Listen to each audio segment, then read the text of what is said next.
All right, guys, game number one coming up. It's going to be against Oakland University. Oakland University is in Michigan, and we have played them twice before. We're 2-0 against them. Last time we played them, we beat them 76-71, so it was close.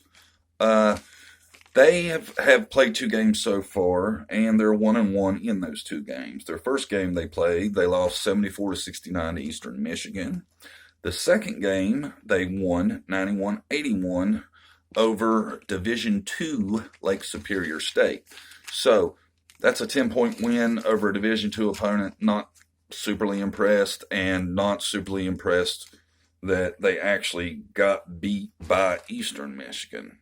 As you know, West Virginia's played one game. It was a charity game. When they don't count, I don't know how much you can take from it, except the fact that we have scorers. Our offense, it should be about the best offense we've seen in a long time at West Virginia. You got Taz and Sean McNeil, who's been with us for a while. They were JUCO guys, great scorers in JUCO, and it seems like they're coming around in Division I now too. So a little bit about Oakland. Oakland is predicted to finish sixth in the Horizon League, so that's not very impressive. The Horizon League is not, it's not a Big Five school. It's bad. It's really bad. But you always worry about a letdown. Overlook somebody. Next thing you know, you come in and get your clock cleaned. I don't think it's going to happen first game of the year. You would think the first game that counts, you would think the team would be really pumped up to play. But let's talk about a couple of guys that we should have concerns with. Number one, Jamal Kane from Marquette. He's grad transfer, and if he played at Marquette, he's pretty good. So there's that. And then there's their best returning player by far, which is Jalen Moore. This guy's a beast. 17.9 points a game, 8.4 assists, 4.1 rebounds, 1.7 steals. The man had 10 double-doubles. That led the country for players under 6 foot. So this guy gets after it. He is a fill-up-the-box scorer, and really, this guy's good. He's good. Now, defensively, can we slow him down? I think so.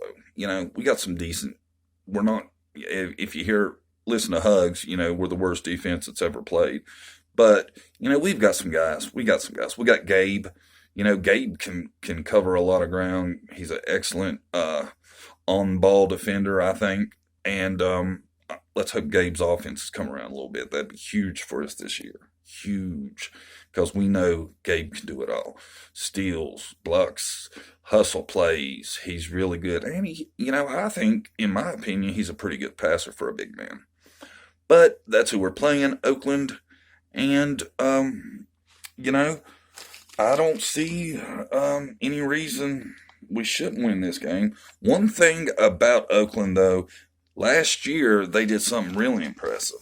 They played Michigan, and they took Michigan to overtime. It took Michigan overtime to actually put these guys away.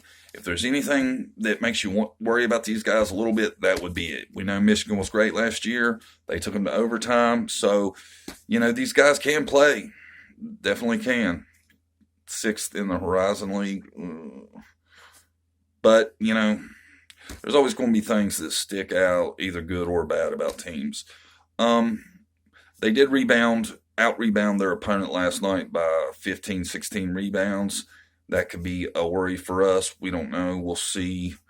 And, I think we're going to learn a lot after this game because, like I said, the charity game, who knows? I think Hugs really wanted to look at a lot of people, and they put it on Akron pretty good. So we'll see. This is going to tell us a lot. All right, guys, I'll be back after the game, and we'll preview the opponent who's after them.